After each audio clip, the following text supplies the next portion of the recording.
Hello guys, how are you? Hope you're fine. Now welcome back to another video about Chainlink. Guys, in this video I'm talking about the latest and urgent update of the Chainlink. But before starting this video, I request everybody to please click the subscribe button now for more news and updates videos. I hope guys you're feeling very good about Chainlink. And you know what, my friends, from the beginning of August, the whole cryptocurrency's price is going positive, and especially the Dogecoin, Cardano, XRP, and Chainlink.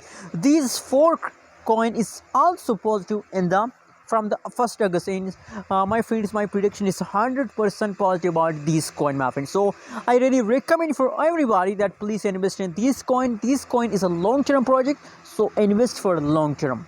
Anyways guys, click the subscribe button for more updates and news videos about cryptocurrencies market.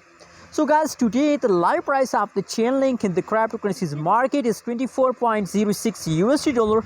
And on the other hand, if you look the changes occur in the Chainlink, so now the last 1 hour changes is negative, except after the last 1 hour, the last 1 day, the last 1 week changes occur and the Chainlink is positive, except after the last 1 hour. But my friends, the last 1 hour mean the last 60 minutes, and that is a temporary. After a few minutes, after 10 minutes, the price changes will become positive. So don't lose hope and just hold for long time. Hope you like this video. Don't forget to subscribe our channel for more updates and news.